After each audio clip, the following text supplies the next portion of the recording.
നമസ്കാരം. മംഗളം ന്യൂസിലേക്ക് എല്ലാവർക്കും സ്വാഗതം. ഞാൻ ബിനി പ്രേംരാജ്. ഗവർണറെ പിണറായി സർക്കാർ എല്ലാ അർത്ഥത്തിലും അവഗണിക്കും. ഗവർണർ തേടുന്ന വിശദീകരണങ്ങളിൽ സർക്കാർ മറുപടി തൽക്കാലം നൽകില്ല. സാമ്പത്തിക അടിയന്തരാവസ്ഥ ഏർപ്പെടുത്തണമെന്ന് ആവശ്യപ്പെടുന്ന പരാതിയിലും SFI വഴിയിൽ തടഞ്ഞ സംഭവത്തിന് ഗവർണർ ചീഫ് സെക്രട്ടറിയോട് റിപ്പോർട്ട് ആവശ്യപ്പെട്ടിട്ടുണ്ട്. സർക്കാർ ഇനിയും അവ നൽകിയിട്ടില്ല. നിസ്സഹകരണം തുടർന്നാൽ നയപ്രഖ്യാപനത്തിൽ ഗവർണർ എടുക്കുന്ന നിലപാടും നിർണായകമാകും.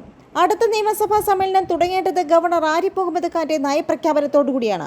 ജനുവരി അവസാന വാരത്തിലോ ഫെബ്രുവരി ആദ്യമോ നിയമസഭാ സമ്മേളനം തുടങ്ങും. ജനുവരി 22-ന് നയപ്രഖ്യാപനത്തോടെ സമ്മേളനം തുടങ്ങാനും 25-ന് ബഡ്ജറ്റ് അവതരിപ്പിക്കുവാനുമാണ് ആലോചന. അല്ലെങ്കിൽ 25-ന് നയപ്രഖ്യാപനത്തോടെ തുടങ്ങി ഫെബ്രുവരി 2-ന് ബഡ്ജറ്റ് അവതരിപ്പിക്കും. ഏതായാലും ഈ വർഷത്തെ ആദ്യ സമ്മേളനത്തിൽ നയപ്രഖ്യാപനം അനിവാര്യമാണ്. മുഖത്തോട് മുഖം നോക്കാൻ പോലും ആകാത്ത വിധം ഗവർണറും മുഖ്യമന്ത്രിയും തമ്മിലുള്ള അകൽച്ച രൂക്ഷമായിരിക്കെ മന്ത്രിസഭ അംഗീകരിച്ച് നൽകുന്ന നയപ്രഖ്യാപനത്തിൽ ഗവർണർ എടുക്കുന്ന നിലപാട് നിർണായകമാകും. മന്ത്രിമാരുടെ സത്യപ്രതിജ്ഞാ ചടങ്ങിന്റെ തലേന്ന് വരെ SFI നടത്തിയ കരിങ്കൊടി പ്രതിഷേധം ഗവർണറെ ചൊടിപ്പിച്ചിട്ടുണ്ട്. സത്യപ്രതിജ്ഞ നടക്കാനിരിക്കെ ഏതാനും ദിവസത്തേക്കെങ്കിലും പ്രതിഷേധം ഉണ്ടാകില്ലെന്നായിരുന്നു രാജ്ഭവന്റെ വിലയിരുത്തൽ. മുഖ്യമന്ത്രിക്കെതിരെ പ്രതിഷേധിക്കുന്നവരെ അറസ്റ്റ് ചെയ്ത് കർശന നടപടി സ്വീകരിക്കുമ്പോൾ തനിക്കെതിരെയുള്ള പ്രതിഷേധക്കാരെ സർക്കാർ സംരക്ഷിക്കുന്നതിൽ ഗവർണർക്ക് പ്രതിഷേധമുണ്ട്. കേരള സർവകലാശാല ആസ്ഥാനത്ത് ഗവർണർക്കെതിരെ കിട്ടിയ ബാനറുകൾ നീക്കേണ്ട എന്ന സിൻഡിക്കേറ്റിന്റെ തീരുമാനവും CPM സമ്മർദ്ദഫലമാണ്. സാമ്പത്തിക പ്രതിസന്ധിയെക്കുറിച്ചും ഗവർണർക്കെതിരെ നടന്ന ആക്രമണ ശ്രമത്തെക്കുറിച്ചും റിപ്പോർട്ട് ചോദിച്ചിട്ടും നൽകാത്ത ചീഫ് സെക്രട്ടറിയുടെ നിലപാടിലും ഗവർണർക്ക് അതൃപ്തിയുണ്ട്. വെള്ളിയാഴ്ച സത്യപ്രതിജ്ഞാ ചടങ്ങിൽ ചീഫ് സെക്രട്ടറി പങ്കെടുത്തിരുന്നില്ല. ഇതിനിടെയാണ് നയപ്രഖ്യാപന കടമ്പ എത്തുന്നത്. പുതുവർഷത്തിലെ ആദ്യ സമ്മേളനമായതുകൊണ്ട് ചട്ടപ്രകാരം ആദ്യ ദിവസം തന്നെ ഗവർണർ സർക്കാരിനു വേണ്ടി നയപ്രഖ്യാപനം നടത്തണം. ഭരണഘടനാപരമായ തകർച്ചയ്ക്ക് വഴിവെക്കുന്ന നടപടികൾക്ക് മുഖ്യമന്ത്രി നേതൃത്വം നൽകുന്നെന്ന ഗുരുതരമായ ആരോപണം ഗവർണർ ഉന്നയിച്ചിട്ടുണ്ട്. ഗവർണറുടെ നടപടികൾക്കെതിരെ സംസ്ഥാന സർക്കാർ രാഷ്ട്രപതിക്ക് കത്ത് നൽകിയിട്ടുണ്ട്. ഇതെല്ലാം പ്രതിസന്ധിയായി നയപ്രഖ്യാപനത്തിനിടയിൽ മാറിയേക്കാം. ബില്ലുകൾക്ക് അംഗീകാരം നൽകുന്നതുമായി ബന്ധപ്പെട്ട് ഗവർണർക്ക് മാർഗനിർദ്ദേശങ്ങൾ പുറപ്പെടുവിക്കണമെന്ന് ആവശ്യപ്പെട്ട് സുപ്രീം കോടതിയിൽ പരിഷ്കരിച്ച ഹർജിയും നൽകിയിട്ടുണ്ട്. ഗവർണറുടെ ഭരണഘടനാപരമായ ചുമതലയാണ് നയപ്രഖ്യാപനം നടത്തുക എന്നത്.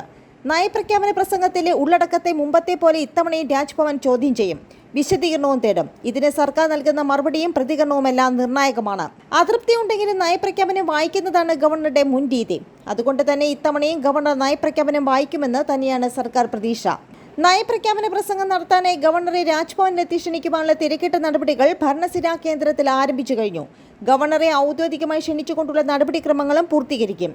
മുൻപ് പലതവണ സർക്കാരുമായി ഇടഞ്ഞിട്ടുള്ള ഗവർണർ ആരിഫ് മുഹമ്മദ് ഖാൻ സഭയിലെത്തി എന്റെ സർക്കാർ എന്ന് പറഞ്ഞ് ഇടതുഭരണ നേട്ടങ്ങൾ ഉറക്കെ വായിച്ചിട്ടുണ്ട്.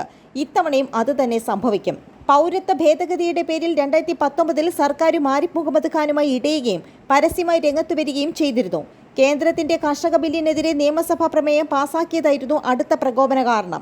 പൗരത്വ ഭേദഗതിക്കെതിരെ നയപ്രഖ്യാപന പ്രസംഗത്തിൽ ഉൾപ്പെടുത്തിയിരിക്കുന്ന ഭാഗം വായിക്കില്ല എന്ന് ആരിഫ് മുഹമ്മദ് ഖാൻ മുഖ്യമന്ത്രിയെ അറിയിച്ചെങ്കിലും സഭയിൽ അത് വായിച്ചു.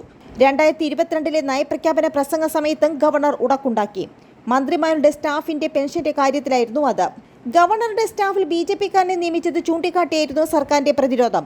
അന്ന് ദിവസങ്ങൾ നീണ്ട രാഷ്ട്രീയ നാടകം നടന്നു. പൊതുഭരണ വകുപ്പിൽ നിന്ന് KR ജ്യോതിലാലിനെ മാറ്റണമെന്നും രാജ്ഭവനിൽ ഫോട്ടോഗ്രാഫർ തസ്തിക സ്ഥിരപ്പെടുത്തണമെന്നുമായിരുന്നു സഭയിലെത്താനുള്ള ഗവർണറുടെ ഡിമാൻഡ്. പിണറായി വിജയൻ 2-ന് സമ്മതിച്ചതോടെ ഗവർണർ നയപ്രഖ്യാപന പ്രസംഗം അതേപടി വായിച്ചു. അന്ന് ലോകായുക്തയുടെ ചിറകരിയുവാനുള്ള ഓർഡിനൻസിൽ ഒപ്പിട്ട് ഗവർണർക്കെതിരെ പ്രതിപക്ഷം നിയമസഭയിൽ ഗോ ബാക്ക് എന്ന മുദ്രാവാക്യം മുഴക്കി. ഇക്കഴിഞ്ഞ ജനുവരിയിൽ ചേർന്ന സമ്മേളനത്തിൽ ഗവർണറെ നയപ്രഖ്യാപന പ്രസംഗത്തിൽ നിന്നും ഒഴിവാക്കാനായി സർക്കാർ തന്ത്രം മെനഞ്ഞെങ്കിലും കടുത്ത നടപടി വേണ്ടിവന്നില്ല. ചാൻസലർ പദവിയിൽ നിന്ന് ഗവർണറെ നീക്കുവാനുള്ള ബിൽ പാസാക്കിയ സമയമായിരുന്നു അത്. ഡിസംബറിൽ തുടങ്ങിയ സമ്മേളനം ജനുവരിയിൽ നീട്ടിക്കൊണ്ടുപോയാൽ ഗവർണറുടെ നയപ്രഖ്യാപനം ഒഴിവാക്കാമെന്നായിരുന്നു സർക്കാരിൽ ഉരുത്തിരിഞ്ഞ ധാരണ.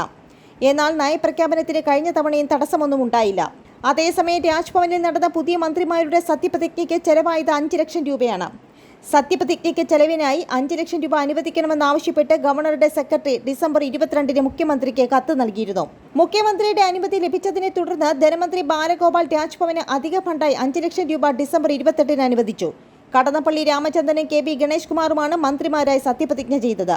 പരിപാടിയുടെ ചെലവിനായി രാജ്ഭവൻ ആവശ്യപ്പെട്ട തുക ടൂറിസം ഡയറക്ടർക്കാണ് ധനവകുപ്പ് അനുവദിച്ചത്. സത്യപ്രതിജ്ഞയ്ക്ക് ശേഷം ചായ സൽക്കാരവും രാജ്ഭവൻ ഒരുക്കിയിരുന്നു. മരാമത്ത് വകുപ്പാണ് പന്തൽ തയ്യാറാക്കിയത്. പന്തലിന് ചെലവായ ബില്ലും ഇനി പാസ്സാകേണ്ടതായുണ്ട്. നന്ദി, നമസ്കാരം.